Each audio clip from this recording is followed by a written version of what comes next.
VOA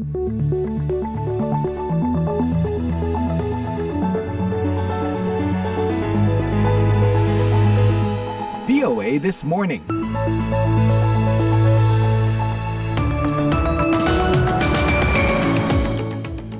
Halo, selamat pagi. Very good Wednesday morning everyone. VOA This Morning kembali mengudara untuk Anda. Selamat berjumpa lagi dengan saya Leonard Triono dalam siaran edisi Rabu 6 Maret 2024. Just 4 days before the beginning of Ramadan. Time flies. Ya, pendengar, siaran ini dipancarkan live dari Studio 17 VOA di pusat kota Washington DC. Dan bersama saya kali ini, produser Bani Rahayu dan teknisi kami Jim Cook. Thank you very much, Jim, for being with us today. This morning, actually, Indonesia time. I cannot be happier with you. Okay, thank you very much. Berbagai laporan terkini dan informasi menarik telah kami siapkan untuk Anda. Di antaranya, Gedung Putih nyatakan siap teruskan kerjasama dengan Presiden Indonesia hasil pemilu 2024. And we understand that Minister Subianto has a significant lead. We've had excellent cooperation with him since the time he was Defense Minister. PDIP, PKB, dan PKS usulkan hak angket terkait dugaan kecurangan pemilu 2024. Sepanjang pemilu yang saya ikuti semenjak 99, saya belum pernah melihat ada sebuah proses pemilu yang sebrutal dan semenyakitkan ini. Pendengar, Anda juga bisa menyimak siaran ini melalui streaming langsung di website kami www.voaindonesia.com atau melalui podcast VOA This Morning. Sebelum kita ikuti berbagai laporan tadi, kini kita awali dengan berita dunia bersama Karlina Amkas. Selamat pagi. Presiden Amerika Joe Biden mengatakan harapan gencatan senjata kini ada di tangan Hamas. Dalam perjalanan kembali ke Washington dari Camp David, Biden mengatakan, The Israelis have been cooperating. There's an offer out there that's rational. We don't know what. We'll know in a couple days. It's going to happen. Israel telah bekerja sama, ada tawaran yang masuk akal. Kami tidak tahu apa, kita akan mengetahuinya dalam beberapa hari, apakah gencatan senjata akan terwujud. Kita membutuhkan gencatan senjata. Pernyataan Biden disampaikan sehari setelah Wakil Presiden Kamala Harris menerima anggota kabinet Israel pada masa perang.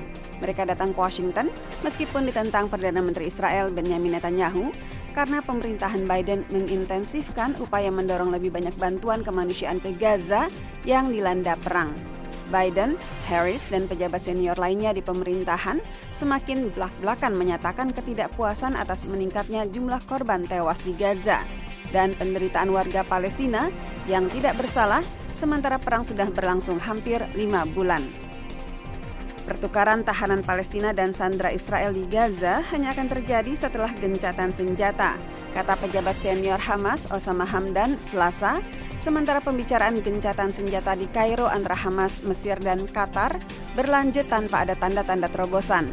Pada konferensi pers di Beirut, Hamdan mengulangi syarat yang diajukan Hamas untuk mencapai kesepakatan, yaitu diakhirinya serangan militer Israel, keluarnya pasukan Israel dari jalur Gaza, dan kembalinya warga Palestina setelah mengungsi ke wilayah lain Gaza. فقد تم خلال اليومين الماضيين تقديم رؤية الحركة وموقفها من المقترح الذي قدمه. Dalam 2 hari ini Hamas menyampaikan sikapnya atas usul mediator Qatar dan Mesir. Kami menegaskan lagi syarat dari kami untuk gencatan senjata, yaitu penarikan penuh dari jalur Gaza dan kembalinya para pengungsi ke daerah-daerah yang mereka tinggalkan. Situasi kemanusiaan sangat mengerikan di bagian utara Gaza, di mana ratusan ribu penduduk diyakini bertahan tinggal, meskipun ada perintah dari Israel untuk mengungsi. Militer Yordania Selasa mengirim bantuan melalui udara di jalur Gaza menurut pernyataan resmi.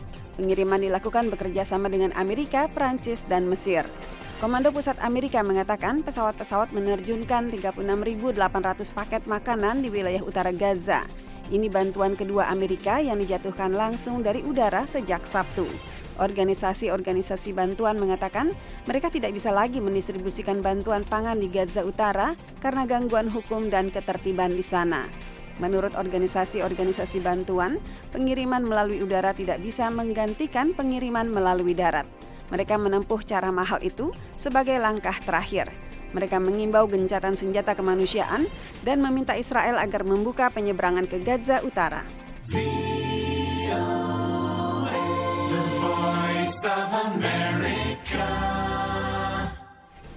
Meta Selasa menyelidiki gangguan yang meluas pada platform Facebook, Instagram, dan Threads. Gangguan itu menyebabkan pengguna di seluruh dunia tidak bisa mengakses akun mereka. Kami tahu bahwa orang-orang tidak bisa mengakses layanan kami. Kami sedang mengatasinya sekarang, kata juru bicara Meta, Andy Stone dalam postingan di X.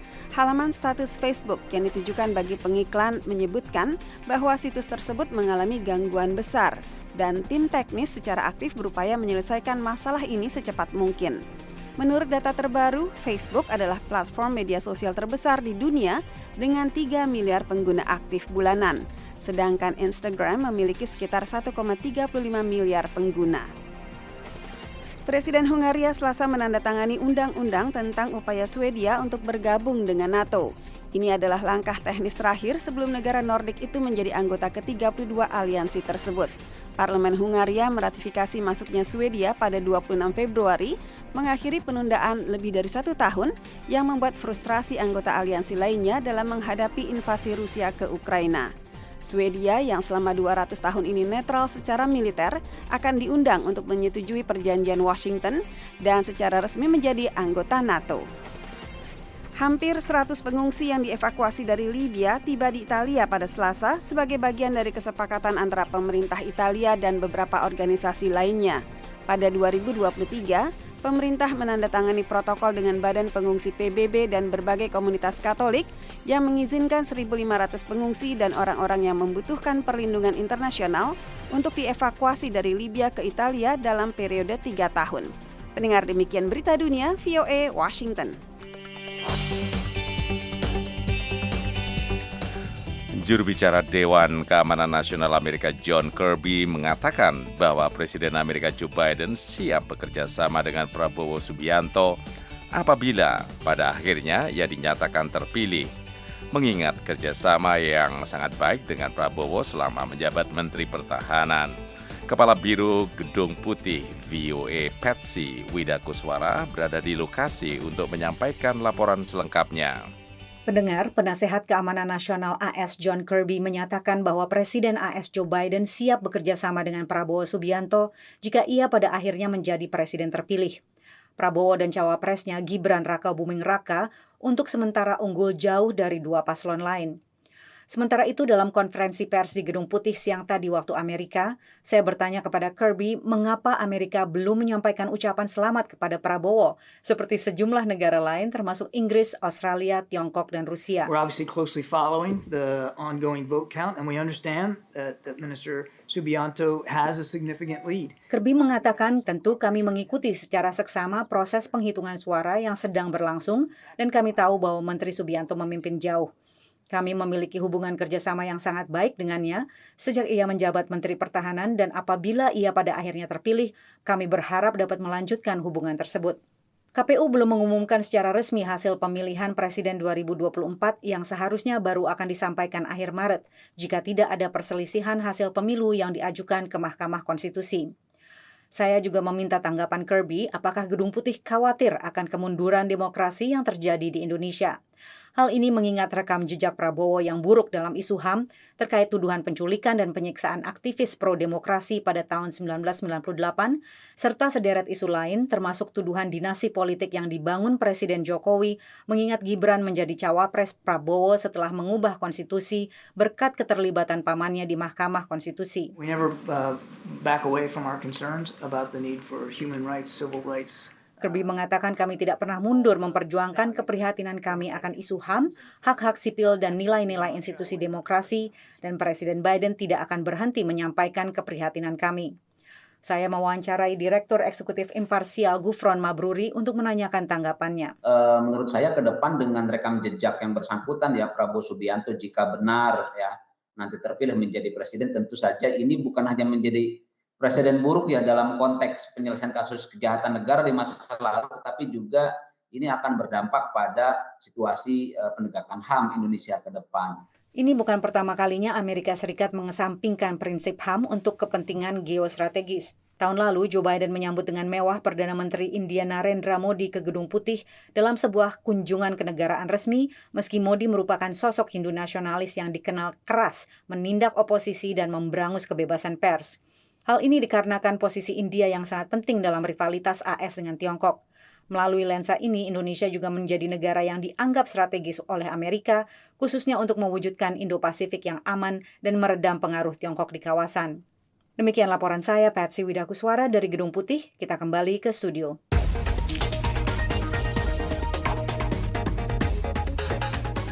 Pendengar, misi PBB yang mengunjungi Israel mengkonfirmasi laporan sebelumnya tentang aksi kekerasan dan pelecehan seksual yang dilakukan oleh kelompok militan Hamas ketika menyerang bagian selatan Israel pada 7 Oktober lalu.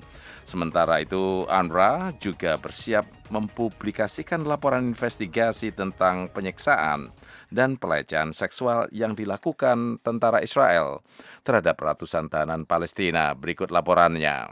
Also found that there are reasonable grounds to believe that conflict-related sexual violence, including rape and gang rape. Pendengar, utusan khusus Sekjen PBB untuk isu kekerasan seksual dalam konflik, Pramila Patten, hari Senin mengkonfirmasi laporan yang beredar sebelumnya bahwa telah terjadi aksi kekerasan, pelecehan seksual, dan pemerkosaan terhadap warga Israel ketika kelompok militan Hamas melancarkan serangan pada 7 Oktober lalu. With regard to the hostages taken to Gaza, we found clear and convincing information. Berkenaan dengan para sandera yang dibawa ke Gaza, kami mendapat informasi yang jelas dan meyakinkan bahwa telah terjadi kekerasan seksual, termasuk pemerkosaan, penyiksaan seksual, perlakuan kejam, tidak manusiawi, dan merendahkan martabat terhadap para tawanan. Kami juga memiliki alasan yang masuk akal untuk percaya bahwa kekerasan semacam itu mungkin masih berlangsung terhadap mereka yang masih ditawan. Tim yang beranggotakan 9 pakar teknis itu datang ke Israel pada 29 Januari hingga 14 Februari lalu untuk bertemu langsung dengan sejumlah pejabat di kementerian terkait di Israel dan mengkaji lebih dari 5.000 foto dan sekitar 50 jam petikan rekaman serangan Hamas. Patten mengatakan meskipun telah berupaya untuk melangsungkan pertemuan dengan penyintas kekerasan seksual, hingga meninggalkan Israel, mereka tidak bertemu dengan satupun penyintas. Direktur Eksekutif The Association of Rape Crisis Center di Israel, Orit Solitsienu, pada Selasa memuji laporan PBB itu. We, the Association of the Rape Crisis Centers in Israel, were very happy to read the report. Asosiasi Pusat Krisis Perkosaan di Israel sangat gembira membaca laporan yang ditulis Pramila Patten. Ini adalah pertama kalinya sebuah badan internasional mengakui apa yang telah terjadi di Israel. Dunia menyangkal bahwa kekerasan seksual telah digunakan sebagai senjata perang, bahwa ini adalah fakta yang mengerikan. Tim PBB itu juga mengunjungi Ramallah di tepi barat untuk mendengarkan langsung informasi tentang tuduhan kekerasan seksual yang dilakukan oleh pasukan keamanan dan pemukim Israel terhadap warga Palestina setelah 7 Oktober. Patten mengatakan mereka mendapatkan informasi dari beberapa narasumber tentang perlakuan kejam, tidak manusiawi, dan merendahkan martabat laki-laki dan perempuan Palestina yang ditahan. UNRWA, Badan Bantuan PBB untuk Warga Palestina, juga sedang bersiap untuk mempublikasikan sebuah laporan investigasi yang didasarkan pada kesaksian lebih dari 100 tahanan yang menuduh pasukan Israel melakukan penyiksaan.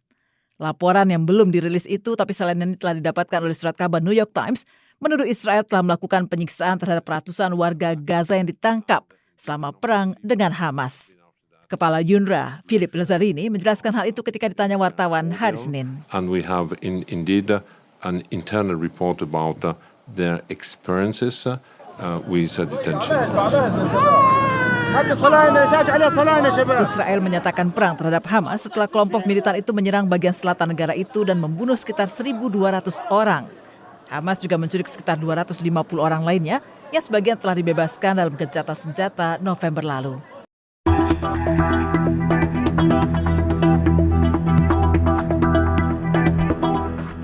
Pendengar, sejumlah anggota DPR dari fraksi Partai Kebangkitan Bangsa, Partai Keadilan Sejahtera, dan Partai Demokrasi Indonesia Perjuangan mengusulkan penggunaan hak angket terkait dugaan kecurangan pemilu 2024.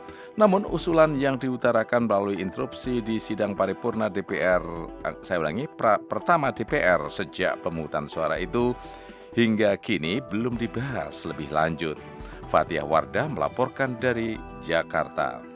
Anggota fraksi Partai Keadilan Sejahtera atau PKS, Aus Hidayat Nur, fraksi Partai Kebangkitan Bangsa atau PKB, Lulu Nur Hamidah, dan anggota fraksi PDI Perjuangan Arya Bima menggulirkan usul hak angket melalui interupsi yang disampaikan kepada pimpinan sidang, yaitu Wakil Ketua DPR yang juga politisi Partai Gerindra Sufmi Dasko Ahmad. Aus Hidayat Nur meminta DPR menggunakan hak angket untuk mengklarifikasi kecurigaan dan praduga masyarakat atas berbagai masalah dalam penyelenggaraan pemilu 2024. Desakan serupa disampaikan Lulu Nur Hamidah yang menegaskan bahwa sebagai wujud kedaulatan rakyat, maka tidak boleh ada satu kekuatan pun di Indonesia yang boleh mengganggu jalannya pemilu. Jika prosesnya penuh dengan intimidasi, apalagi dugaan kecurangan, pelanggaran etika, atau politisasi bansos, intervensi kekuasaan, maka tidak bisa dianggap serta-merta pemilu selesai saat pemilu telah berakhir jadwalnya. Sepanjang pemilu yang saya ikuti semenjak 99, saya belum pernah melihat ada sebuah proses pemilu yang sebrutal dan semenyakitkan ini.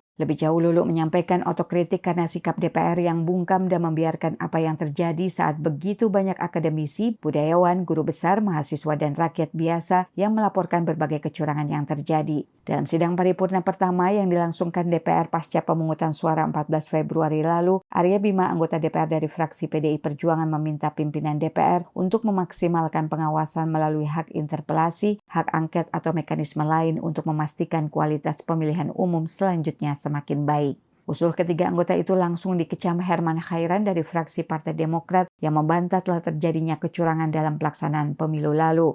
Untuk persoalan ini, ajukan saja hak angket apa isinya, dan tentu itu yang nanti akan kita bahas bersama. Tidak perlu membangun wacana-wacana kecurangan dan lain sebagainya. Ini adalah pemilu yang tentu juga menjadi tugas kita bersama untuk mengawal, untuk mengawasi. Dosen tidak tetap pada bidang studi hukum tata negara Fakultas Hukum Universitas Indonesia sekaligus peneliti bidang kepemiluan Titi Anggraini menjelaskan proses usulan hak angket di DPR masih sangat dinamis. Penggunaan hak angket soal dugaan kecurangan dalam pemilu 2024 menurutnya perlu guna memastikan agar proses pemilu sesuai dengan kehendak konstitusi. Di 2024 hampir semua pihak mengatakan dari sisi teknikalitas ada karut-marut pemilu yang luar biasa.